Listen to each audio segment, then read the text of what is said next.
با درود خدمت شما هم میهنان و همراهان گرامی، خوشحالم که در برنامه دیگری در خدمت شما هستم. روابط میان ایران و اسرائیل، دو ملت تاریخی در خاورمیانه که دوستیشون چند هزار سال به درازا کشیده و این پل تاریخی میان این دو ملت کسی نیست جز پادشاه ما کوروش بزرگ که یک شخصیت جهانی هست، شناخته شده برای ملت‌های جهان، کشورهای مختلف. و کوروش بزرگ پادشاه ایرانی نامش به عنوان نجات دهنده تنها شخصی هست که در کتاب مقدس یهودیان به اسم نجات دهنده یا همون مشیح اومده، تنها شخصیتی هست. باز تأکید دارم روش که شخصیت غیر یهود که به عنوان یک نجات دهنده و یک برگزیده خداوند از اون یاد شده و این اتفاقی نیست که این شخصیت بزرگ تاریخی ایرانی این پل تاریخی میان دو ملت رو به وجود آورده که در هزارها همچنان هم ادامه داره و این 45 سال که در تاریخ ایران واقعا یک لکه ننگین که هست، ولی یک لحظه هست در تاریخ کهن ما ملت ایران. این 45 سال یک لحظه تاریکی میشه گفت یا تلخی بود که بر ما گذشت و امیدواریم که به زودی از اون عبور بکنیم. و باز هم اتفاقی نیست که امروز کشور و ملت اسرائیل که به واقع و نه فقط بنابر مصلحت سیاسی و یا هر چیز دیگه‌ای میخواد به ما نه کمک بکنه، بدهیش رو پرداخت بکنه، بدهی تاریخی که به ملت ایران داره و به کوروش کبیر. و در طول سالها در مورد این روابط تاریخی میان دو ملت صحبت شده و این 45 سال که بر ما گذشت، ما از لحظاتی گذشتیم که فکر میکردیم بخشی از ما ملت ایران که اسرائیل واقعا یک بخشی از ما ملت ایران که اتفاقا جز 57 ها هم بودن فکر میکردن که بله فلسطین یک اشغال شده توسط اسرائیل، ولی عامه مردم ایران از اونجا که ایرانیان یهودی در ایران پیامبرانشون مقبره هاشون هست، ما دوستی دیرینه‌ای در خود ایران داشتیم. عامه مردم ایران فکر نمی‌کردن که اسرائیل یک اشغالگر هست. بخشی از ما ملت ایران که میگم 57 بودن به این گونه فکر می‌کردن و خیلی زود ملت ایران این پروپاگاندا یا این دروغ پردازی های رژیم رو دور زد و میبینیم که امروز این دوستی میان دو ملت به چه گونه‌ای خودش رو نشون میده. در استادیوم ها چه شعارهایی داده میشه در ضدیت با فلسطین و در دوستی، در حمایت از اسرائیل و در کوچه و خیابون، در مدارس. همین ویدیو که چند روز پیش منتشر شد که ناظم یا مدیر مدرسه شعار میده که مرگ بر اسرائیل، بچه‌ها جواب میدن مرگ بر فلسطین. این مش نمونه خرواره. حالا این مقدمه رو کوتاه میکنم، میخوایم بپردازیم به تاریخچه میان این دو ملت، هرچی بیشتر راجبش صحبت بکنیم و اتفاقا پیام ها و صحبت هایی که وزرای دولت آقای نتانیاهو در همین چند روز اخیر داشتن نسبت به این که چه برخوردهایی با رژیم بشه و چه حمایت‌هایی احیانا از ملت ایران برای هرچه سریعتر رسیدن به آزادی و رهایی ملت ایران از سوی وزرای مختلف. و امروز خوشحالم و مفتخرم که در این برنامه مهمانی دارم که سالهاست، سن و سالی نداره، مثل من تقریبا هم سن و سالی، ولی سالهاست تلاش میکنه به عنوان یک فرد ایرانی، یک کنشگر سیاسی ملیگرا و پادشاهی خواه، تلاش میکنه که نه تنها آگاهی رسانی بکنه بلکه آگاهی رسانی درست بکنه و بتونه نوری بندازه بر این تاریکی و اون کسی نیست جز آقای آریا فرپوری که من افتخار دارم امروز در خدمتشون باشم. درود به شما جناب فرپوری گرامی. درود بر شما جناب فرزام کرباسی عزیز، درود بر تمام هموطنانمون در ایران، در اسرائیل و در سراسر دنیا. خیلی سپاسگزارم که من رو برنامه‌تون دعوت کرد. هستم در خدمت. خواهش میکنم آریا جان. خیلی خوشحالم که در خدمتت هستم. حالا مقدمه رو من گفتم و میدونیم که برنامه میخوایم راجع به چی صحبت بکنیم، راجع به روابط ایران و اسرائیل. اما قبل از اون که به این روابط و تاریخچش بپردازیم، از دیرباز تا دوران دو پادشاه پهلوی و پس از اون در دوران پسا فتنه 57، حالا میخوام اینو ازتون بپرسم. شما چون میبینم که در فضای مجازی و در برنامه‌هاتون خیلی راجع به این مسئله اسرائیل صحبت میکنید و به گونه‌ای خیلی میپردازید به این مسئله، اساساً از دیدگاه شما به عنوان یک کنشگر سیاسی ملیگرا چقدر اهمیت داره در این برهه تاریخی که ما درش هستیم تلاش بشه که این دوستی میان دو ملت که وجود داره، تاریخی هستش، هرچی بیشتر پررنگتر بشه؟ این رو به عنوان پرسش اول، بعد میپردازیم به صحبت‌های وزرای کابینه دولت نتانیاهو. بفرمایید. بله، ببینید، شما مقدمه رو به درستی مطرح کردید. اصلا به عقیده من چیزی به نام یهود ستیزی در تاریخچه ملت ایران وجود نداشته. بوده مواقعی، بوده زمانهایی که همچین اتفاقاتی به صورت خیلی مختصر و مقطعی در یک جایی، در یک گوشه‌ای، با تحریک یک آخوندی، ملایی، کسی به وجود اومده. ولی ما مفهوم یهود ستیزی رو به اون شکلی که مثلا در اروپا شاهدش بودیم در طی چند قرن پیش و اینها در ایران نداشتیم واقعیت. و خودتونم به درستی اشاره کردیم که این ارتباط دو ملت برمیگرده به بحث زمان کوروش بزرگ و در حال حاضر در شرایط کنونی به نظر من روابطی که داره برقرار میشه بین ملت‌های ایران و اسرائیل میتونه نه تنها در شرایط کنونی برای خود مردم ایران مفید باشه، در آینده خاورمیانه تأثیر خیلی مثبتی خواهد داشت. یعنی ببینید،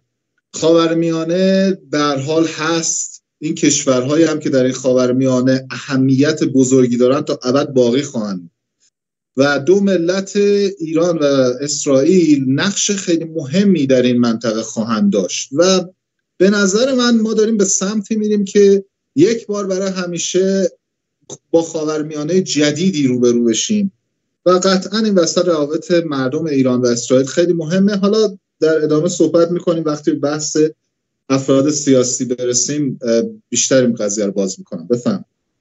حالا این پرسش رو دارم از خدمت شما. میخوان تلاش بکنن، حالا این که میخوان تلاش بکنن کسانی هستند که اتفاقا پیشینه حمایت از جمهوری اسلامی رو هم دارن، ولی به هر حال در قالب ملیگرایی که آقا شما به عنوان یک ملیگرا نمیتونی طرفدار اسرائیل باشی، اسرائیلی که میخواد بیاد حمله بکنه به کشورت. این رو شنیدیم. حتی بیانیه در خارج از کشور بیانیه دادن که نه به جمهوری اسلامی نه به جنگ. این نه به جنگ هم به طور مشخص منظورشون حمله اسرائیل به مواضع نظامی جمهوری اسلامی در خاک ایران بوده. به عنوان یک ملیگرا پادشاهی خواه شما چه موضعی داری و چه دیدگاهی در این زمینه داری؟ من اولا بگم اون بیانیه از سمت افرادی صادر شد که به معنی خود کلمه پنجاهفتی هستند، اصلا ارتجاع سرخ و سیاه هستند. حالا درشون هم معدود افرادی بودن که خواستن مثلا به اصطلاح نمیدونم چه کلمه‌ای رو در موردشون به کار برم، خواستن خودی نشون بدن و اومدن و مثلا عنوان کردن که ما هم هستیم و اینها، ولی اکثریت قاطع اونها کهنه مارکسیستا بودن، کهنه اسلامگراها بودن، دقیقاً همون ارتجاع سرخ و سیاه بودن. اما ببینید، بذارید من این قضیه رو حداقل از دید خودم کامل توضیح بدم. اولا قبل از هر چیزی من اعتقاد دارم اقدامات دولت آقای نتانیاهو، دولت مستقر اسرائیل، از بعد از 7 اکتبر تا به امروز تمام و کمال به نفع ما ملت ایران هم بوده. حالا درسته که بر اساس منافع ملی خودشون کار، ولی اینجا دقیقاً واژه اشتراک منافع به کار میاد. یعنی اقداماتی که اسرائیل از بعد از 7 اکتبر انجام داده تا این لحظه‌ای که داریم صحبت میکنیم تمام و کمال به نفع ما بوده. از بحث نوع روابطی که برقرار کردن با تنها نماینده حقیقی ملت ایران، یعنی رضا شاه دوم پهلوی سوم، در صورتی که ما میدونیم، دیدیم، تجربه کردیم که بسیاری از رهبران در کشورهای به اصطلاح دنیای آزاد، اینا همیشه خواستن برای ما رهبر تراشی بکنن، خواستن برای ما آدم‌های وابسته رو به عنوان اپوزیسیون و رهبر و اینها باد کنند به اصطلاح. ولی خب دولت نتانیاهو، اسرائیل دست گذاشت روی کسی که واقعا خواست ملت ایرانه و رفت با اون فرد طرف حساب شد و این قضیه هم یه چیز اتفاقی نبود. ما داریم میبینیم این قضیه ادامه داره. همین 2 روز پیش خانم گیلا گملیل دوباره به این قضیه اشاره کردن، به روابطشون با رضا شاه. این یه بحث دیگه اقداماتی است که اسرائیل در منطقه انجام داد، یعنی به معنی خود کلمه دست و پای جمهوری اسلامی رو قطع کرد. یعنی شما نمیتونید دست کم بگیرید کاری رو که اسرائیل در منطقه انجام داد در مقابله با حماس، حزب الله و زمینه سازی سقوط بشار اسد و حالا کاری که در مورد حوثی‌ها داره انجام میده و تمام اینها به نفع ما بود. من فقط برای اینکه به هموطنانی که در این مورد شک دارن بخوام یه توضیح بدم، یک نگاه بکنید به اتفاقی که در بحث سقوط بولشویک‌ها در شوروی رخ داد دیگه. یعنی واقعا به صورت دومینووار متحدین اونها در اروپا ساقط شدن و من به اصطلاح خیلی دور از ذهن نگفتم اگر بگم که کاری که بنیامین نتانیاهو داره انجام میده مشابه کاری که ریگان انجام داد در بحث جمهوری اسلامی. یعنی من تا اینجای قضیه رو بگم واضح، روشن و آشکار که در این اشتراک منافع باید بگیم که اسرائیل هر اقدامی که تا به این لحظه انجام داده به نفع ما هم بوده. در این من هیچ شکی ندارم. میریم به سراغ بحث نظامی، بحث حمله نظامی. ببین عزیز، من یه عادتی دارم در زندگیم، حالا چه کسی خوشش بیاد چه بدش بیاد، من یک فرقی قائل میشم بین ایدئالیسم با عملگرایی و پراگماتیسم به اصطلاح. ببین در حالت ایدئالیسم من شخصا، خب منم شاید مایل نباشم که مثلا حمله ای صورت بگیره به مثلا مراکز هسته‌ای یا مراکز انرژی در ایران و این یه چیز ایدئالیستیه برای من اینو به لحاظ ایدئالیسم به هر حال صدماتش به مردم و کشور هم تا یه حدی میخوره، فقط به نظام ضربه نمیخوره. اما یه امای بزرگی این وسط وجود داره.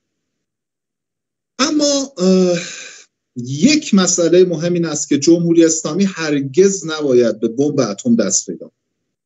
و این مسئله نه فقط اصلا برای بحث امنیت اسرائیل، نه فقط برای بحث جهان، برای آینده ما ملت ایران هم خیلی اهمیت داره. ببین آقای ایلان برمن رو که شما خوب میشناسید، آقای ایلان برمن خودش یکی از افراد برجسته به هر حال این اندیشکده‌های مشاوره دهنده به دولت آمریکا است. اتفاقا محافظه‌کار هم از اندیشکده‌ای که ایشون معاونشه. ایشون یه جمله جالبی گفت. ایشون برگشت گفتش که مسئله ما انرژی هسته‌ای ایران نیست، مسئله ما اینه که ممکنه دست چه کسانی رو چه ماشه‌ای برود. این خیلی بحث مهمه. منم شخصا اعتقاد دارم در فردای آزادی ایران مثل زمان شاهنشاه آریامهر ما میتونیم انرژی هسته‌ای داشته باشیم، کارش هم پیش ببریم با بهترین روابط، با کمترین تنش زدایی با کشورهای جهان. خودت بهتر میدونید یه زمانی رقابت بود بین کشورهای غربی برای پیش بردن بحث انرژی هسته‌ای در ایران. خب حالا مهم نیستش که من از نظر ایدئالیستی، از نظر قلبی، از هر نظری ماجرایی رو بخوام یا نخوام، یه واقعیته که این مسئله وجود داره. چیزی که هست اینه که من اعتقاد دارم چه ما بخوایم چه نخوایم اسرائیل نخواهد گذاشت که جمهوری اسلامی به بمب اتم دست پیدا کنه. حالا یه مسئله ظریفی از دید من اینجا وجود داره. اون هم چیزیست که هم شخص آقای نخست وزیر بنیامین نتانیاهو و همین اخیراً سفیر اسرائیل در سازمان ملل، یکی مستقیم یکی غیر مستقیم، یعنی آقای نتانیاهو غیر مستقیم، آقای سفیر اسرائیل در سازمان ملل مستقیم به مردم ایران پیام دادن و گفتن که مردم ایران ما هم ترجیح میدیم که کار به اونجا نخواد برسه، شما خودتون اقدام بکنید، شما خودتون حرکت بکنید. و در بحث تغییر رژیم رسما مردم رو به قیام دعوت کرد. من اعتقاد دارم جناب کرباسی، برآورد من این هست که این بار برخلاف گذشته مردم ایران در یک قیامی که انجام بدن به هیچ عنوان تنها نخواهند. یعنی این بار من اعتقاد دارم که اگر یک حرکتی در ایران شکل بگیره و انجام بگیره، به طور همزمان امکان انواع اقسام کمک ها از سمت اسرائیل هست برای کنار زدن جمهوری اسلامی. من جمله میتونه یکی از اینا بحث ضربات محدود نظامی اسرائیل به نیروهای سرکوب باشه، به نیروهای سرکوبگر مردم ایران. حرف من خلاصش این هست که ببینید ما در شرایطی قرار داریم که نمیتونیم ایدئالیستی فکر کنیم و منطقه هم به سمتی نمیره که به اصطلاح ما بخوایم مسائل واقعی رو نادیده بگیریم. من معتقدم اگر وضعیت به این شکل ادامه پیدا کنه، اگر حرکت و خروشی انجام نشود، اسرائیل به هر حال حملاتی خواهد داشت در بحث انرژی هسته‌ای و در بحث انرژی. و اینجا من نقش مردم رو خیلی مهم میدونم. یعنی من اعتقاد دارم که ما مردم ایران هر چه زودتر خودمون دست به کار بشیم و تلاش کنیم که قبل از اینکه هر اتفاق دیگه بیفته بخوایم خودمون سرنوشت رو تغییر بدیم و اینها، این خیلی مهمه. و میدونید باز میگم اسرائیل تا این لحظه اقداماتی که انجام داده همش به نفع ما بوده. در این بحث هم من تردیدی ندارم که مردم ایران میتونند سرنوشت ساز باشند. همونطوری که همین الان هم داریم میبینیم که از نخست وزیر بگیر تا سایر مقامات اسرائیل این پیام رو دارن به مردم میرسونن. و ببین در کل هم من فکر میکنم که یه مسئله مهمی رو سیاسیون اسرائیل بهش رسیدن و این خیلی حائز اهمیته. اونم این هستش که فقط به یک مقطع کوتاه اینا فکر نمی‌کنن. یعنی میدونند که در فردای جمهوری اسلامی با ملت ایران باید کار کنن و یه جورایی این حمایتی که مردم ایران به درستی دارند از اسرائیل در مقابلش با تروریسم انجام میدن رو اونها هم به عنوان یک بحث منافع ملی در نظر میگیرن. و من بعید میدونم که کار بخواد به یک جایی برسه که اسرائیل مثلا این شرایط رو به وجود بیاره که دید مردم ایران نسبت بهش تغییر کنه. الان دید مردم ایران به درستی کاملا هم مثبت به اسرائیل. در حال این صحبت‌های من بود و میگم فرق هست بین ایدئالیسم و عملگرایی و مسائل پراگماتیستی. من امیدوارم که مثل همون چیزی که خود رضا شاه و میگن کار نخواد خیلی در بحث نظامی بیخ پیدا بکنه. قطعا حملات محدود نظامی انجام خواهد شد، ولی امیدوارم قبل از این که بخواد مسائل پیش بیاد که هم به رژیم ضربه بخوره، هم به هر حال ناخواسته آسیب‌هایی هم به ایران یا مردم بخوره، و قبل از اونها مردم بتونن یک قیامی انجام بدن، بتونن یک کار مهمی انجام بدن که سرنوشت رو خودشون در دست بگیرن. بفهم جناب فرپوری، چقدر فکر میکنید که اگر یک حمله نظامی صورت بگیره و یک خیزش ملی از سوی ملت ایران توامان خواهد بود، یعنی این احتمال رو چقدر قوی میدونید؟ یعنی مثلا به طور مثال اسرائیل جدا از اون پایگاه‌های اتمی، مثلا مواضع نیروهای سرکوبگر رو که اتفاقا بر علیه ملت ایران هستن بهش حمله بکنه و از سوی دیگر ملت هم یک فرصتی پیدا بکنن که با خیال راحت‌تر و اتفاقا با تلفات خیلی کمتری بتونن رژیم رو، این توامان با هم رو شما چقدر احتمالش رو قوی میدونید؟ ببین عزیز بزرگوار، مسئله‌ای که هست اینه که میدونم که خیلی از هموطنان ما هم به این قضیه دارن فکر میکنن و مثلا خیلی به زبون ساده بخوام بهتون بگم، این که اسرائیل حملات محدود نظامی بر علیه نیروهای سرکوب و نیروهای سیاسی جمهوری اسلامی انجام بده، که در پی اون مثلا بیاد یک سری از نیروهای سرکوب یگان ویژه رو بزنه، نیروهای بسیج رو بزنه، یا مراکز سیاسی جمهوری اسلامی رو بزنه، مثل بیت رهبری، مثل دفتر ریاست جمهوری و حالا، یا به هر حال مقصود این که ضربه مستقیم نظامی به رژیم بزنه و در پیش هم مردم وارد یک خیزش بشن و کار پیش بره. این باز یک چیز ایدئاله. من اگر یک همچین اتفاقی بیفته، به عنوان یک ایرانی که بزرگترین عامل نابودی ایران رو جمهوری اسلامی میدونم، از این قضیه استقبال میکنم. ولی برآوردم اینه، فکر من اینه که ببینید اسرائیل هم در برنامه‌ریزی خودش به هر حال اولویتش منافع کشورش و مسائل امنیتی کشور خودش هست دیگه. و من فکر میکنم که اسرائیل در اولین فرصت اگر بحث حمله نظامی باشه، اول میخواد این خطر هسته‌ای رو برای خودش از بین ببره. و اتفاقا برعکس برخی از هموطنان فکر نمی کنم که اسرائیل بیاد و مثلا اول بخواد به مراکز سرکوب و مراکز سیاسی جمهوری اسلامی حمله کنه.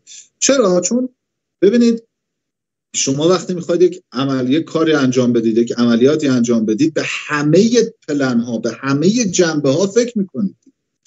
اینها من فکر میکنم که پلن ایشون این نباشه که اول به مراکز سرکوب و به مراکز سیاسی بزنن. نمیگم نمیخوام، میگم فکر نمیکنم.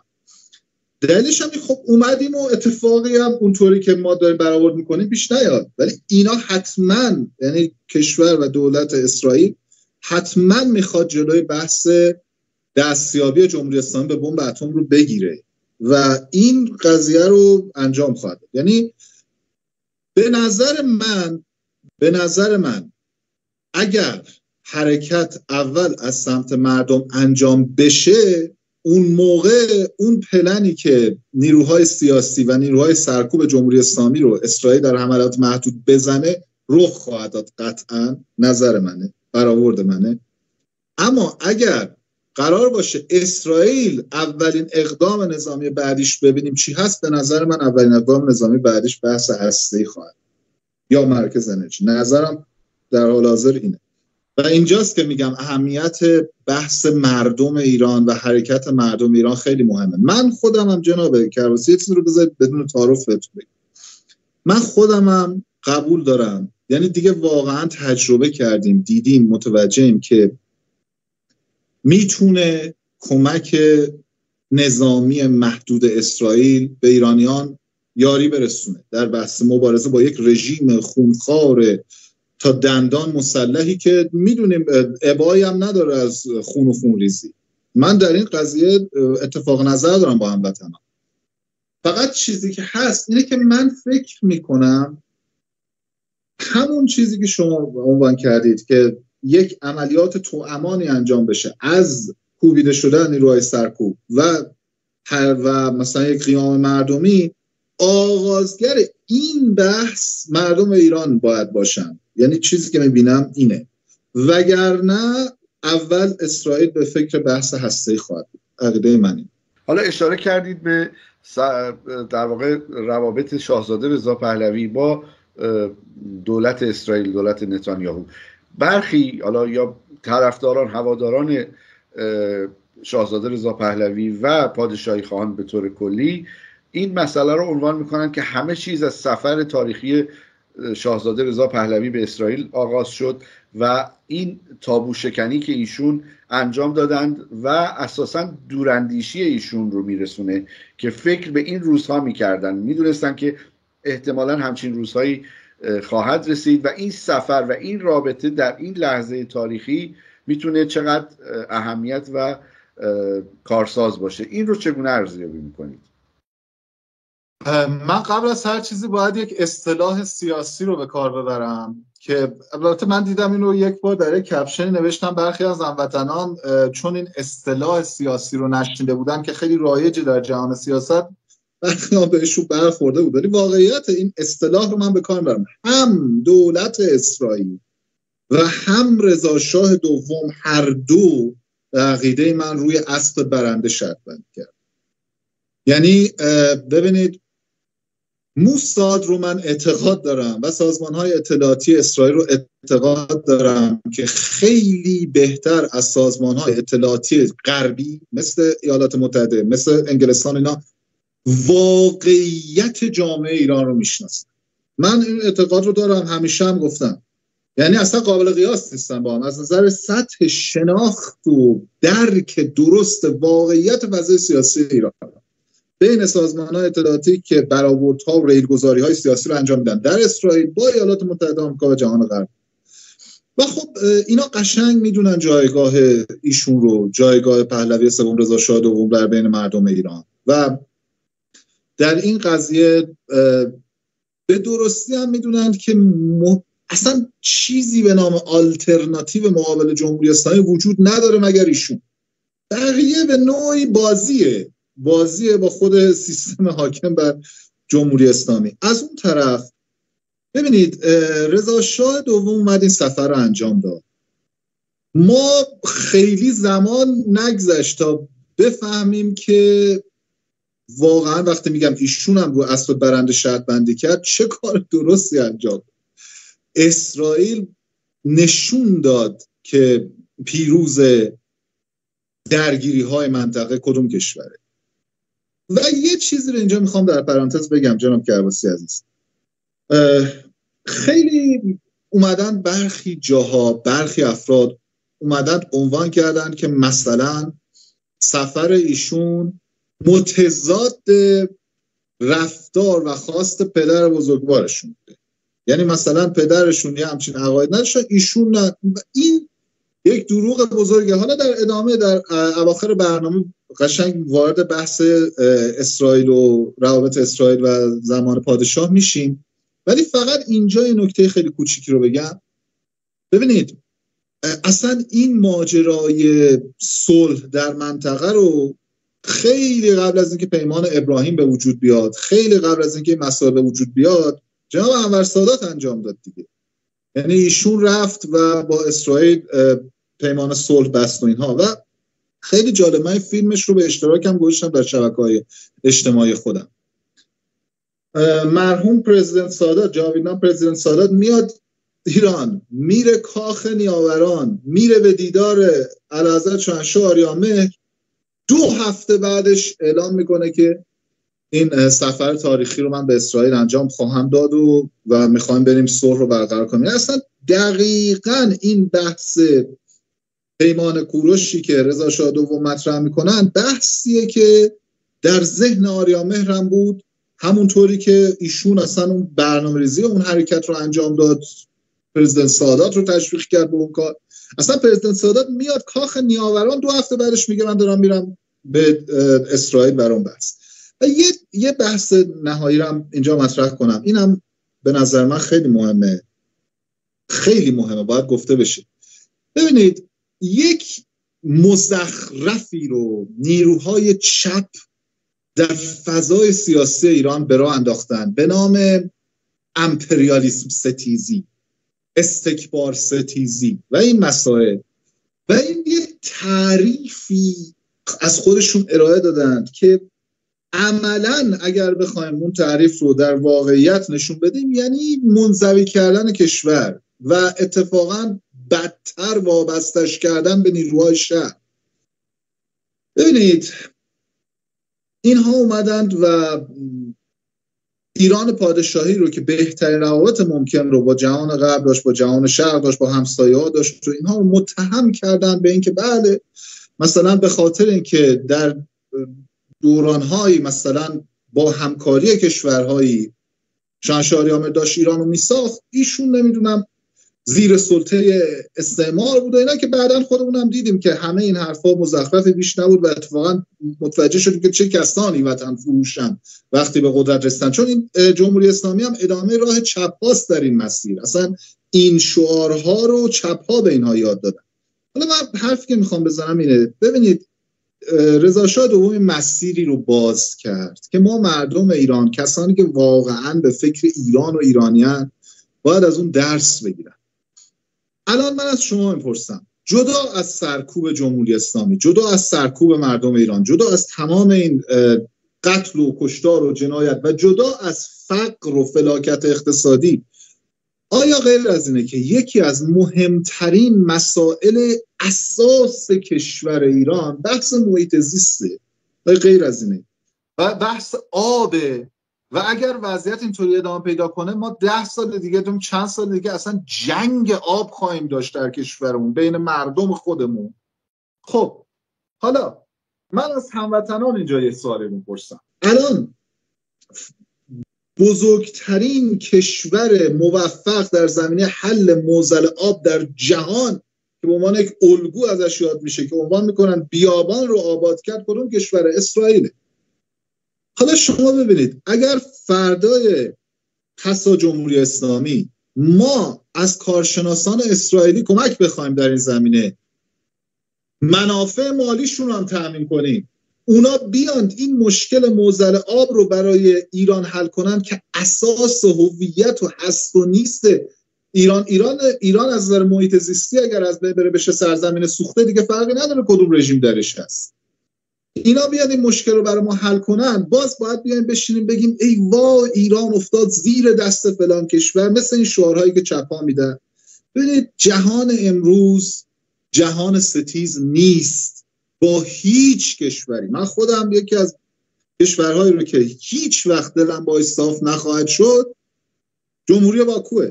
من خودم هم فرزند آذربایجان، ولی حتی با همون جمهوری باکوش هم ما روزی که بخواد حکومت تغییر کنه که اول قضیه نباید با سر ستیز بریم وسط. اصلا دوران ستیز در جهان امروز گذشته و من اعتقاد دارم این سفر رضا شاه دوم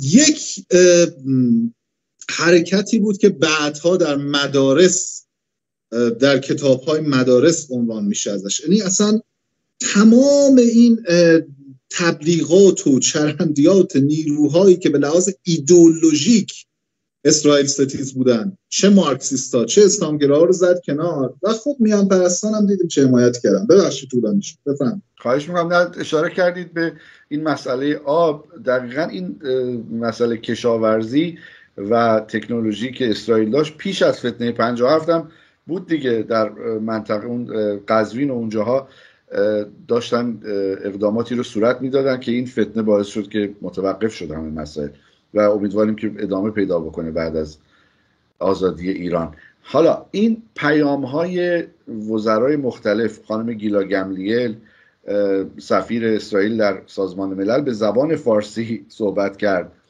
و خود نتانیاهو پیام‌های مختلف 3-4 تا پیام داده.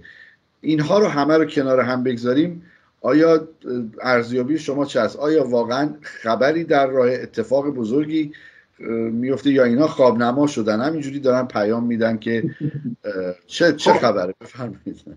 البته که اگر این رو بخواید از رهبر معظم انقلاب بپرسید، ایشون که قضیه رو حل کرد جناب کهباسی، گفت اصلا ایران نیروی نیابتی ما نداریم، اصلا نداشتیم، اصلا چی بود اصلا. و واقعا یعنی آدم نمیدونه چی بگه بعضی مواقع. ببینید آقا جان بخشی از اپوزیسیون هم، حالا اپوزیسیون که میگیم دیگه همین مخالفینی که میگن ما مخالفیم، اونا هم همین حرفای خامنه ای رو تکرار میکنن. یعنی به نوعی انگار که کنار هم ایستادن در مورد اسرائیل. اینجاست که بحث پیش میاد. ولی خامنه ای و رژیم که خب باید اینها رو بگه، یعنی عملاً کار دیگه از دستش بر نمیاد. بفرمایید. من قبل از اینکه پاسخ فرمایش شما رو بدم در مورد اون پرسش که مطرح کردید، درباره این بحث آخری که مطرح کردید یه چیزی رو بگم جناب کیووسی. کسانی که الان مقابل اقدامات اسرائیل صف میکشن با هر اسم و با هر عنوانی 2 تا غرض و مرض بیشتر ندارن، یعنی یا اینه یا اونه. یکیش حفظ جمهوری اسلامیه، حالا با هر عنوانی با هر اسمی هم که میخوان حرفی بزنن. یکی دیگه هم بحث اینه که از نظر ایدئولوژیک واقعا اینا مسئله ایدئولوژیک دارن با اسرائیل، مثلا کسی که از نظر ایدئولوژیک اعتقاد داشته باشه که مثلا امام زمانی ظهور میکنن، اینا از نظر ایدئولوژیک همچین مسئله ای رو دارن با اسرائیل که این هم در بحث مارکسیستا و چپگرایان هست، نه فقط در ایران، در جهان هم داریم میبینیم، هم در بحث اسلامگراها. اما درباره اون مسئله که فرمودید، ببینید اتفاقا اگر بخوایم از یک کشور اسم ببریم در دنیا که کارش رو بر اساس دکترین انجام میده و اهل غلو کردن نیست، اهل تبلیغ کردن برای خودش نیست، اون کشور اسرائیل. یعنی این صحبت هایی که مطرح میشه هیچ کدومشون حرف باری به هر جهت و حرف همینطور بی دلیل و اینها نیست به هیچ وجه. و اصلا یه چیزی رو بهتون بگم، یه اتفاقی در سوریه افتاده تا همین لحظه. ببینید ما وقتی داریم در مورد مسائل صحبت میکنیم باید دقیقاً تا همین تاریخی که اتفاقات افتاده صحبت کنیم، بر اساس اینا باید صحبت کنیم. تا همین لحظه که اتفاقی در سوریه افتاده که خودش نشون دهنده خیلی مسائل جان کربس. من تعارفی ندارم که بگم تحریر و شامی‌ها تروریست بودن، یعنی من اصلا تعارفی ندارم اون آدمی که اون بالا نشسته یک آدم اسلامگرای افراطیه و حتی در آینده من نمیدونم چیکار میخواد بکنه، یعنی بازم آیندهش هم ولی تا همین لحظه چنان این آدم در نقش یک رهبر ملی با یک حالت مدرن ظاهر شده که من بعید میدونم، خیلی با زبان ساده بهتون بگم، عقل یه همچین جک و جونورایی مثل این ترور شامیا به این مسئله رسیده باشه که بخواد اینطوری رفتار کنن. به چی میخوام برسم؟ میخوام بگم خاورمیانه اصلا داره وارد بحث جدیدی میشه که دیگه در اون بحث جدید خاورمیانه جایی برای یک سری از مسائل وجود نداره. یعنی اصلا قضیه دقیقا همون نظم نوینه به نظر من. ببینید آقای تروریست با اون وضع تحریر شامی وقتی میاد اونجا میشینه میگه که در بحث مثلا سازمان‌های مسلح باید اینا ادغام بشن در ارتش ملی، وقتی میره مثلا میگه سوریه برای همه سوریه‌ای هاست، وقتی میره بحث حجاب و اینها میگن مسائل الان مسئله ما نیست، وقتی میکده های دمشق بازه، وقتی و نوع برخوردش با خود اسرائیل وقتی برمیگرده میگه که ما مشکلات 1400 سال پیش رو نمیخوایم در این کشور سوریه بهش دامن بزنیم و این مسئله مال اون زمان به الان ربطی نداره. اینا من حرفم اینه که یک چیز ساده ای که نیستش که، یعنی اینا در حال برنامه ریزی هایی هست به نظر من از سمت چندین کشور، چه در منطقه چه در بحث جهانی، و من فکر میکنم که اصلا خاورمیانه داره به اون سمت و در این خاورمیانه جدید جایی برای جمهوری اسلامی وجود نداره. یعنی این صحبت هایی که مطرح میکنن که خانم گملیل هم مطرح کرد اخیراً، واقعا زمان تغییر در ایران فرا رسیده. یک گزارشی پخش شد درباره این بحث عملیات پیجری، فکر کنم شما هم دیدید. یه نکته اون گزارش خیلی جالب بود، اون عملیات شکوهمند پیجری جامعه پرداز اشاره کنم. یه نکته اون گزارش خیلی جالب بود که برگشته بود و اون فردی که داشت از سمت اسرائیل صحبت می‌کرد میگفتش که 10 سال بود که ما امکان این عملیات رو داشتیم. خب یعنی چی؟ یعنی 10 سال این عملیات انجام نشد تا به وقتش. میدونید الان اصلا در این خاورمیانه جدید و این شرایطی که داره در خاورمیانه به وجود میاد جایی دیگه برای جمهوری اسلامی باقی نمیمونه. و اینجا یه نکته کوچیکی هم لازمه بگم. برخی هموطنان، نمیگم به غلطا، یه نشانه‌هایی هم بر درستی حرفشون بوده، برخی هموطنان مثلا الزاماً هم 57 نمیگم، برخی از هموطنان اتفاقا میان پرست مثلا میگفتن که خب ببینید مثلا جمهوری اسلامی وجودش از این جهت که اعراب رو به اسرائیل نزدیک کرد به نفع اسرائیل بوده. این صحبت ها مطرح میشده. بعضی جاها من حق میدم به برخی از این نگرش ها در ذکر، ولی یه اتفاقاتی رو باید هموطنان ببینید. هیچ چیزی ابدی نیست در سیاست. اتفاقی که در 7 اکتبر رخ داد خط قرمز بزرگی رو رد کرد و دیگه امکان این قضیه وجود نداره که بشه تحمل کرده که همچین موجوداتی رو در این منطقه. و بعدش هم اگر بحث منافع مالی باشه، اگر بحث این تیپ مسائلی باشه که برخی از هموطنان عنوان میکنن، باور کنید ساختن دوباره ایرانی که هم از نظر تکنولوژیک، هم از نظر نظامی، هم از نظر فناوری، هم از نظر کشاورزی، هم از نظر علم، از همه نظر عقب افتاده، خودش بزرگترین بازار.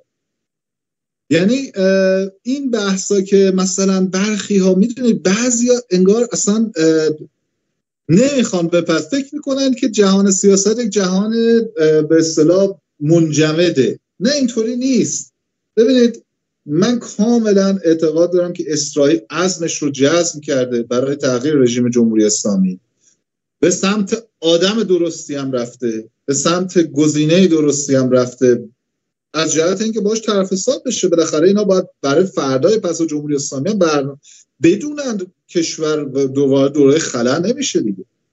و اون کسی نیست جز رضا شاه دوم که نماینده واقعی ملت ایران هم هست. و به نظر من این حرفا رو در مورد اسرائیل وقتی میزنن، هیچ کدومشون با حرفای منفی که مطرح میشه با واقعیت‌های فضای سیاسی امروز همخونی نداره. آریا جان بپردازیم به تاریخچه میان دو ملت. یهودیان، من میتونم یه چیزی رو در پرانتز قبلش بگم؟ من قبل از اون یه مسئله در پرانتز با اجازهتون بگم. من میخواستم اینجا یه تشکری بکنم واقعا، چون این برنامه رو میدونم هموطنان در اسرائیل میبینن. یه تشکر بکنم از هموطنان میهن پرست ایرانی در اسرائیل. خوشبختانه اسرائیل مثل خیلی از کشورهای غربی مقصد 57 ها نشد و ما در اونجا هموطنان میهن پرست زیادی داریم. خانم شهاب رئیس فرهنگستان ایران در اسرائیل که اون مراسم رو برگزار کردن، تندیس شهبانو رو نمایی کردن و خیلی از هموطنان، نمیخوام دونه دونه اسم بیارم. آقای کمال پنهاسی رو فقط یه چیزی خطاب به ایشون بگم، امیدوارم برنامه رو ببینم. سخنگوی ارتش اسرائیل که پادشاهی خواهم هستن. من خیلی اون صحنه‌ای که دیدم ایشون پرچم شیر و خورشید تاجدار رو که پرچم نظامی ارتش شاهنشاهی ایران بود، پرچم نظامی شاهنشاهی بود، در اتاق کارشون نصب کردن، واقعا لذت بردم. میخواستم بگم من درک میکنم یه فردی مثل آقای کمال پنهاسی رو که قشنگ مشخصه که از زمانی که از ایران رفته 40 خورده سال پیش تونسته خودش رو به یک جایی برسونه که جایگاه کنونیشه و تمام مدت در کنار تمام مسائل زندگی خودش در کشوری که هست و تمام اینا یک دیدی هم داره به بحث آزادی ایران. یک همیشه به عنوان یک دغدغه در ذهنش بوده و این سبک هموطنان در اسرائیل خیلی خوب عمل کردن در طی تمام این 40 سال، خصوصا در طی سالهای اخیر، و امیدوارم در این بره اساسا این هموطنان بیش از پیش کار لازم رو انجام بدن، چون به هر حال در هر کشوری عقاید مختلف سیاسی هم هست. در اسرائیل هم میدونیم که اونجا هم یه سری طیفایی هستن که خوب ایران رو نمیخوان و این هموطنان ما میتونن که خیلی مؤثر باشن برای این مقطع حساس. ببخشید.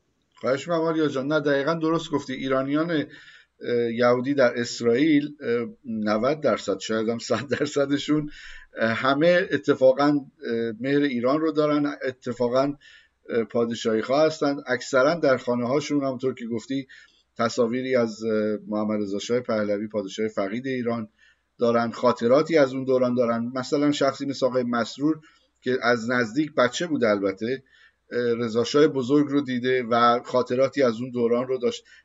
یعنی همشون این حالت رو دارن و چقدر هم به جا بود که اشاره کردی. حالا میخوام بپردازم به این تاریخچه میان دو ملت. شخصیت‌های بزرگی مذهبی یهودی در ایران برای هزاره هاست که مقبره هاشون هست، یادبودهاشون هست. این نشون میده که رابطه چجوری بوده و دیگه لازم نیست زیاد راجبش صحبت بشه. ولی سم پراکنی هم بوده در این 45 سال. حالا در طول سالهای گذشته قبل از 57 هم بوده، ولی به طور سیستماتیک در این 45 سال. ولی رسیدیم به مقطعی که همونطور که من در مقدمه گفتم در استادیوم ها اون شعارها داده میشه چه میدونم در مدارس همین چند روز گذشته دیدیم که چه اتفاقی افتاد و در روزمره مردم در کوچه و خیابون. جاهای مختلف ایران یهودیان بودن، ولی امروز به نظر میرسه که بخش گسترده‌ای از ما ملت ایران این دوستی رو بلند فریاد میزنیم. شما دیدگاهتون چه است، با اشاره‌ای که اگر دوست دارید به تاریخچه میان دو ملت، به طور مشخص در 37 سال دوران پادشاه فقید محمد رضا شاه پهلوی و پیشتر اون مثلا شخصیتی مثل زنده یاد حسین سرداری که در بحبوحه جنگ جهانی دوم اون کار بزرگ رو انجام میده. بفرمایید اگر صحبتی دارید در این زمین. خواهش میکنم. اول من از شما باید سوال بپرسم جناب کرباسی عزیز. شما خودتون یهودی نیستید، منم نیستم. نه. و یه سوالی ازتون دارم به عنوان یک هموطن عزیز کرد ما، منم آذری ام و سایر هموطنی هم که میبینن از خودشون بپرسن چه دلیلی داره که ما بخوایم با یهودیان مسئله داشته باشیم؟ اول سواله. یعنی یه چیزی که هر ایرانی امروز باید با خودش فکر کنه، یک دلیلی باید وجود داشته باشه که ما بخوایم با اینا مسئله داشته باشیم. در طول حالا اصلا من که اصلا هموطنان خودمون رو که اصلا هیچ وقت نمیام بگم این مسیحیه اون مسلمونه این یهودیه این فلان، ما که اصلا هموطنمونن، هیچی، اصلا بحثی با اون هموطنانمون که هیچی، اصلا بحثی باشون، خواهر برادرایمون با هر دین و آیینی از هر قومی و تیره‌ای. ولی برای چی؟ آخه باید یه جایی ما باید در تاریخمون از اینا ضربه خورده باشیم که برگردیم یه همچین حرفی رو بزنیم، در صورتی که میدونیم اتفاقا از روس‌ها ضربه خوردیم، از اعراب ضربه خوردیم، از آمریکایی‌ها یه جای ضربه خوردیم، از نمیدونم عثمانی ضربه خوردیم، از ترکیه ضربه خوردیم. آخه یه دلیلی پس این یعنی چی؟ یعنی واقعا در نهان درون وجود در ایرانی دلیلی در این مسئله وجود داشته باشه. حالا اتفاقا خیلی ممنونم که این مسئله رو عنوان کردید، چون اتفاقا میان چرندسازی میکنن که بخوان مثلا مسئله سازی بکنن و یک ماجراهایی رو بیارن در تاریخ ما عنوان بکنن، مثلا قلقلک بدن روی هموطنان میهن پرست رو یا مثلا هموطنان پادشاهی خواه رو یا این. ببینید اصلا برگردیم به زمان شاهنشاه آریامه. ببینید اولین جزو اولین کشورهایی که اسرائیل رو به شکل دو فاکتو به رسمیت شناخت ایران پادشاهی بود. این از یک طرف. تمام نخست وزیران اسرائیل بدون استثنا در طول دوران شاهنشاه آریامر با شخص ایشون دیدار داشتن، حالا یا در خارج ایران یا به شکل غیر مستقیم در ایران. یعنی بعضا اتفاقاتی پیش می اومد که اومدن بعداً مشخص شده اینا که مثلا پروازی اومده نشسته در یک فرودگاه دیداری انجام شده. به هر حال این از این بحث. تا زمانی که بحث پان عربیسم ناصری مطرح بود، بهترین و گرمترین روابط بین ایران شاهنشاهی و اسرائیل هم وجود داشت. یعنی پادشاه ایران تمام قد از اسرائیل حمایت میکرد.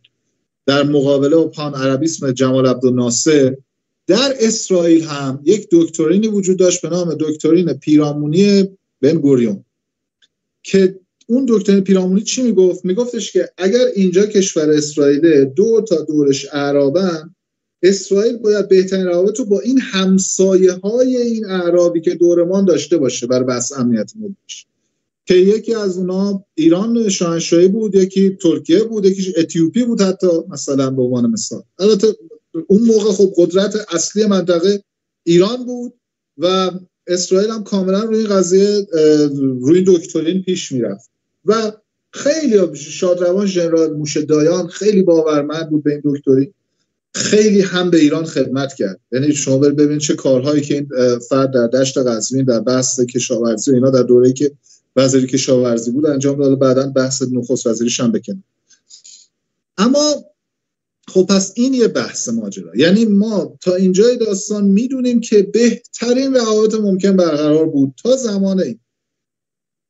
مثل هر دو کشوری مثل هر دو کشوری در طول تاریخ، هر دو دولتی، این روابط ایران شاهنشاهی و اسرائیل هم پستی و بلندی‌هایی داشته در زمان پادشاه، که هر دو کشور هم، هر دو دولت هم، من نمیخوام بگم فقط اسرائیل، هر دو دولت هم یه جاهایی کارهایی نه به حالت ستیز ولی نه چندان بر خاص منافع طرف مقابل انجام دادن. یه چیز طبیعیه. شما کدوم دوتا کشور رو میتونید پیدا کنید که همچین مسائلی بینشون وجود نداشته باشه؟ یعنی در تمام جهان شما بگردید دو تا دولت یه موقعی روابطشون بهتره، یه موقعی روابطشون گرمتره، یه موقعی سردتره. حالا نمیخوام وارد خیلی جزئی بخوام موارد به طور مشخص عنوان کنم، اما این واقعیته. در کل هم پادشاه ایران با همه پستی و بلندی ها طرفدار صلح با اسرائیل بود، طرفدار همزیستی مسالمت آمیز بود، کما اینکه کسی بود که رفت پرزیدنت سادات رو همونطور که اشاره کردم اصلا مشوق بزرگش بود که بره با اسرائیل صلح کنه. دقیقاً راهی که الان رضا شاه دوم هم داره پیش میره. این واقعیت. حالا یه مسئله رو فقط عنوان میکنن که بر اساس بحث شورش 57 است. ببینید جناب کرباسی، من عادت ندارم به بحث توهم توته، من به سندها نگاه میکنم. در زندگیم وقتی تاریخ رو پژوهش کردم به اسناد نگاه کردم. در مورد نقش ایالات متحده آمریکا ما سند داریم، مثل اسناد اسکوکرافت، آقای اندرو اسکات کوپر هم منتشرش کرده که مثلا وزیر خزانه داری دولت فورد از اون موقع اصلا طرح سقوط شاه رو برنامه‌ریزی کرده بود و حالا بعدش هم دیگه زمان کارتر ماجرای زنجیره ریچارد کاتم، اینا سنده. زنجیره ریچارد کاتم به وجود اومد و روابط نمیدونم کاتم از یک طرف با بازرگان و بهشتی، اینا از اون طرف با فردوست و مسائل متفاوت، اینا اسنادش وجود داره. در مورد اسرائیل ما هیچ سندی نداریم که اسرائیل نقشی در سقوط پادشاه ایران داشته. تنها چیزی که وجود داره اینه که در موقعی که میشه گفت کار از کار گذشته دیگه، یک دیداری رخ میده بین روت بن دیوید نماینده مناخیم بگین با شخص خمینی. در کجا؟ در نوفل و شاتو. این تنها سنده که در اون سند هم چه اتفاقی میفته.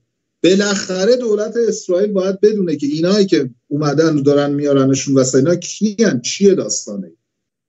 و در اون دیدار خمینی که بسیار آدم میگن اتفاقا در اهریمن بودن باهوش بود، خمینی در اون دیدار یه نکته رو عنوان میکنه به روت بن دیوید که میگه که ما با عربا مسئله داریم، که واقعا هم داشتن. یعنی بعدا هم دیدیم جمهوری اسلامی و این یه مقداری ذهن اسرائیل رو آروم میکنه نسبت به این گروه جدید که ببینید اونا از این و میتونیم اینطوری بگیم که در بدترین حالتش اسرائیل کمکی به شاه نکرد در بحث اوج شورش 57، ولی به هیچ عنوان سندی دال بر دسیسه اسرائیل، واقعیت رو دارم میگم، یعنی این چیزی که من دارم وجود نداشته. بنابراین این حرفا رو مطرح کردن که مثلا میخوان بیان بگن در زمان پادشاه بهترین روابط ما داشتیم. خود ساواک بسیار همکاری گسترده‌ای داشت با موساد در بحث‌های متفاوت کشاورزی، امنیتی، نظامی و بهترین روابط داشتیم و خواست شاهنشاهی آمران بود که بهترین روابط ادامه پیدا کنه، اصلا صلح منطقه ایجاد بشه. و هیچ کسی به نظر من بیشتر از وارث اون خانواده عاشق ایران و ایرانی نیست. رضا شاه دوم جناب کرباسی 40 خورده سال به هیچ خارجی باج نداد.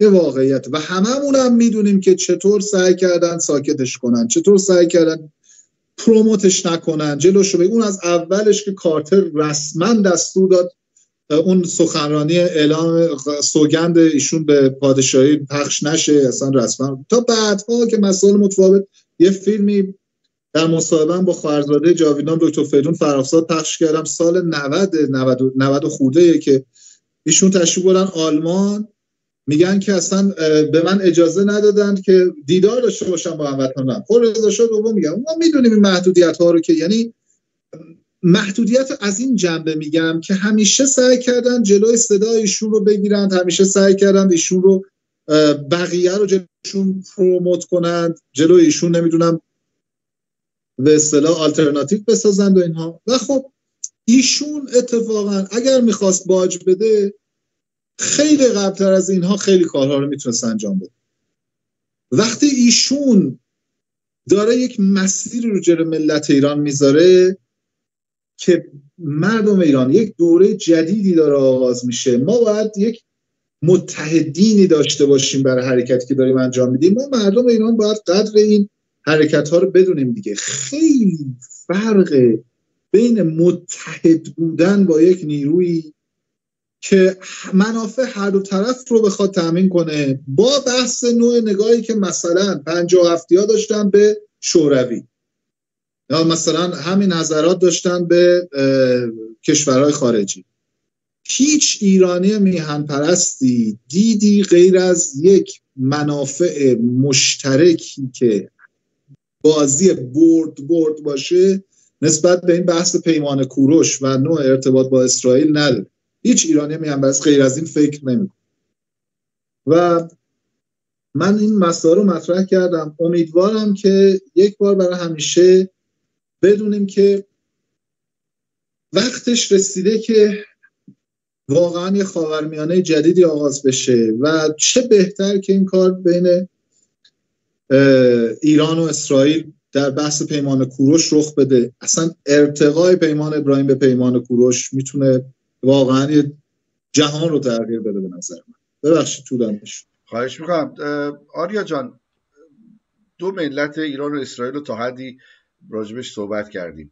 یک عامل دیگه ای هست به اسم دولت امریکا که اتفاقا تأثیر میگذاره بر روی تمام جهان، ولی بر روی خاورمیانه به طور مشخص این دو کشور. حالا 4 سال بایدن رو ما داشتیم که دیدیم چه اتفاقی افتاد.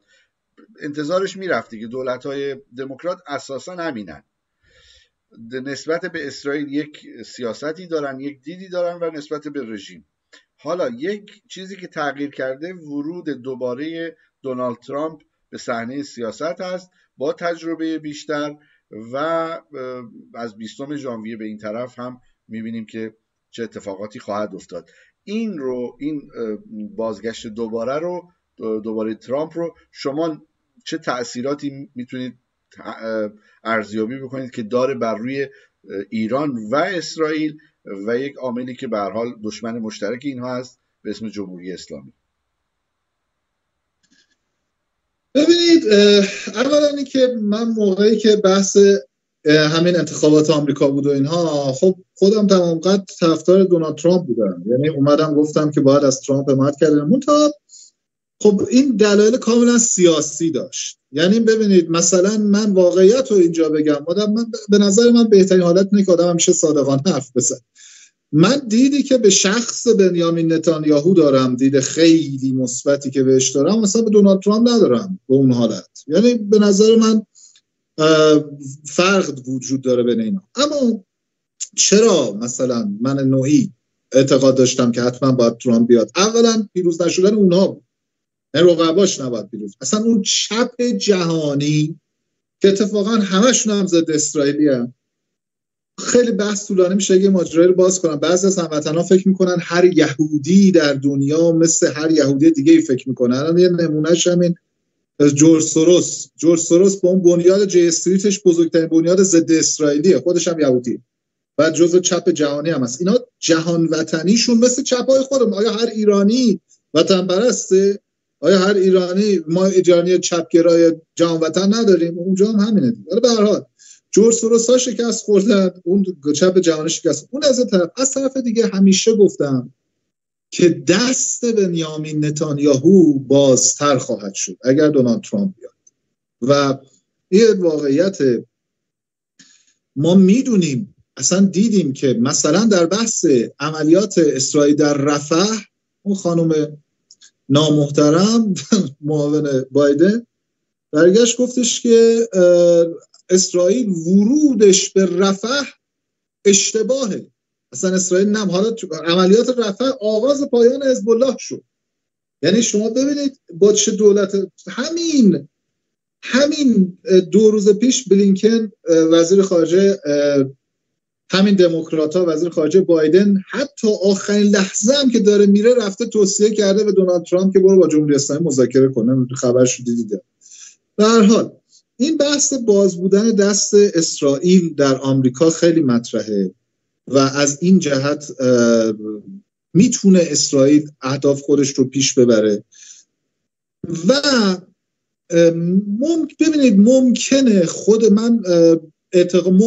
خود دونالد ترامپ مثلا ته دلش بعدش نیاد که مثلا موضوع رو با جمهوری اسلامی و مذاکره حل کنه، ممکنه، ولی این یه چیزیه که من و شما نمیتونیم قطعی در موردش نظر بدیم. شواهدی که داریم میبینیم برخلاف این قضیه است.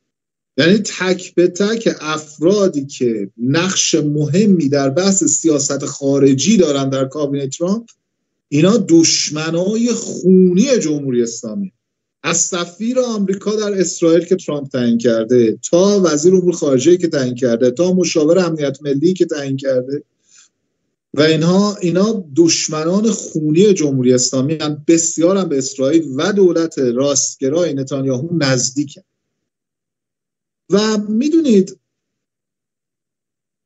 اتفاقا التماس کردنهای آشکار امثال جواد ظریف و اینها نشون دهنده اینه که از اون ور هیچ پالس مثبتی دریافت نکردن.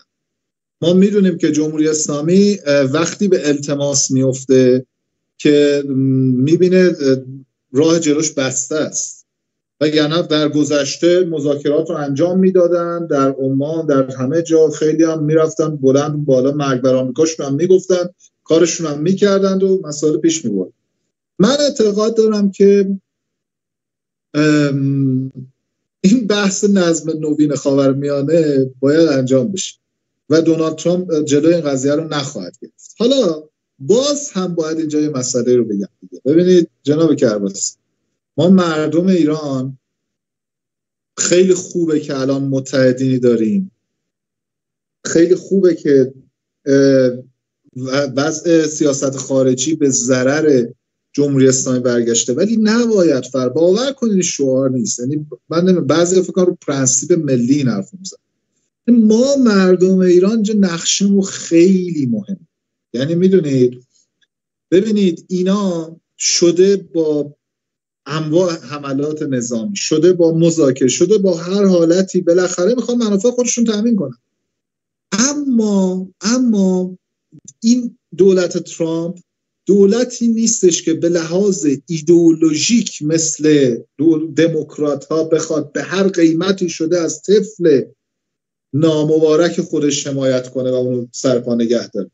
اینجا هم باز مردم ایران مهمن دیگه. یعنی ما مردم ایران باید کاری بکنیم که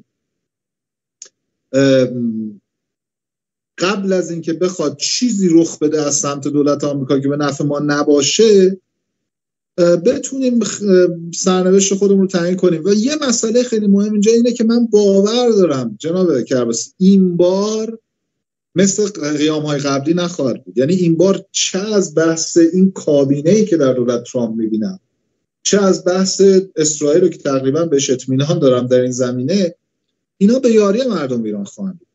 میدونید یعنی این یه بحث مهمیه که پیش از این وجود نداشت. اون موقع برعکس بود. یعنی اون موقع یعنی حتی در قیام 1401 حالا بیان جلو دوربین موش رو قیچی کنن که اسمش حمایت نیستش، که پشت صحنه داشتن همه کار میکردن برای بقای جمهوری اسلامی. و من خیلی خوشبین هستم به دولت ترامپ. امیدوارم که این مسائل پیش متعاقب میگم در بحث مخصوصا آمریکایی‌ها من هیچ وقت به یقین نمیتونم بگم یک فردی 100% مثبت است یا برها، اما دیدم مثبت بیشتر. بله، حالا همه این بحثا رو ما با هم داشتیم، صحبت کردیم، میخوایم در نهایت به یک ایران آزاد ما برسیم دیگه. به عنوان پرسش آخر اینو میخوام ازتون بپرسم. در یک ایران آزاد چشمامون رو ببندیم، مثلا فکر کنیم فردا صبح ایران آزاد شده. در اون ایران آزاد فکر میکنید که به طور مشخص، حالا جنبه‌های مختلف داره ولی به طور مشخص در مورد ایران و اسرائیل چه تصوری دارید؟ به عنوان یک کسی که فعالیت داشتید، سالها کار کردید، خواستید آگاهی رسانی بکنید در اون زمینه کار خودتون و اون چیزی که فکر میکنید درسته، آگاهی رسانی بکنید به مردم ایران، به ملت ایران. در اون ایران آزاد و به طور مشخص در مورد ایران و اسرائیل شما چه چیزی فکر میکنید؟ چه تصوری دارید در اون شرایط؟ من اول اون چیزی که فکر میکنم به وجود خواهد اومد رو بگم و بعدم نظر خودم رو که چه چیزی بهترین حالت هست رو میگم، چون دوتا یکم فرق میکنه. اگر این روندی که الان داریم میبینیم رخ داده، انجام شده، به سمت سرنگونی جمهوری اسلامی برسه و اسرائیل عاقلانه و درست همونطوری که در طی این مدت از 7 اکتبر تا الان عمل کرده عمل بکنه و یک سری حساسیت‌های مردم ایران رو در نظر بگیره، حواسش به سری خطوط قرمز ذهنیت مردم ایران باشه، اگر این روند اینطوری ادامه پیدا کنه که من فکر می‌کنم یکی از بزرگترین استقبال‌های تاریخ از بنیامین نتانیاهو در سفرش به ایران انجام خواهد شد.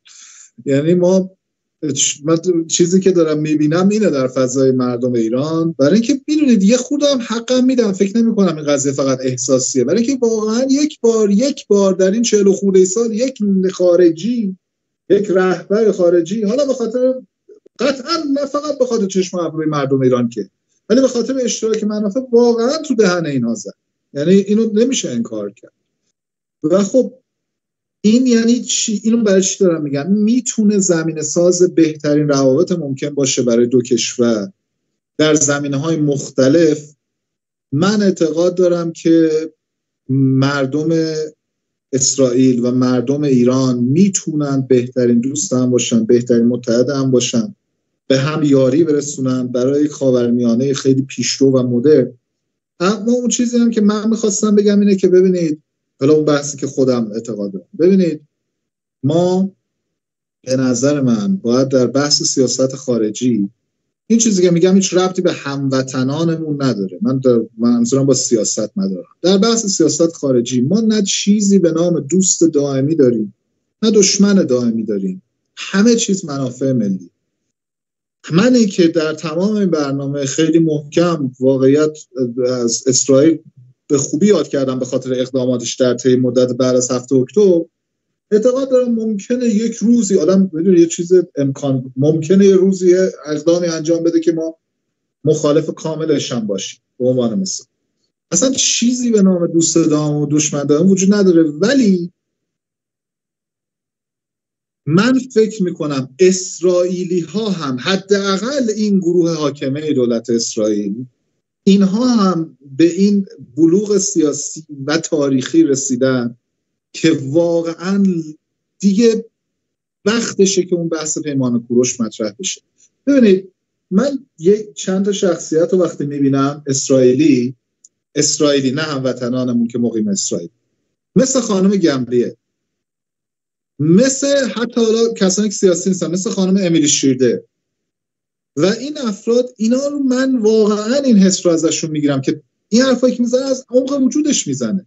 یعنی واقعا مثل مایک، ببینیم ما همه ما رنج کشیدیم توی منطقه، از هزاران بدبختی، از هزاران شرارت، از هزاران، دیگه یه زمانش رسیده که وارد یک خاورمیانه‌ای بشیم که واقعا مدرن باشه، واقعا با دنیای امروز بتونه پیش بره.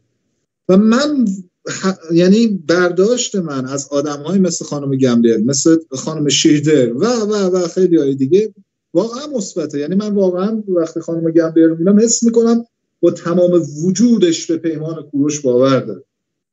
میدونید بنابراین قطعا در آینده پیمان کوروش به نفع ما خواهد بود که امیدوارم هر چه زودتر محقق بشه.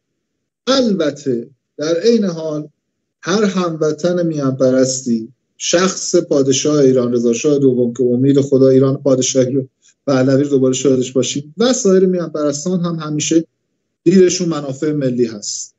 بهترین روابط ممکن با کشورهای منطقه من جمله اسرائیل، در عین حال ایستادن روی منافع ملی اونجا که لازم. نظر من. سپاس فراوان جناب آریا فرپوری گرامی، خوشحال شدم که در این برنامه در خدمتت بودم و البته که اگر موافق باشی در آینده نزدیک بازم با هم صحبت کنیم در مورد، چون خاورمیانه اتحادیه عرب و کشورهای عرب رو هم داره، ببینیم اونها در این نظم نوین کجای این مسئله ایستادن و به طور مشخص مثلا عربستان سعودی از الان چه اقداماتی رو صورت داده و در آینده خواهد داد که به اون نظم نوین هرچه زودتر و بهتر برسه منطقه خاورمیانه. اگر موافق باشید. حتما. باعث افتخار من خواهد بود. سپاس فراوان و به امید پیروزی نور بر تاریکی پاینده ایران. سپاس از شما و بدرود خدمت تمام هموطنان عزیز. پاینده ایران جاوید شاه.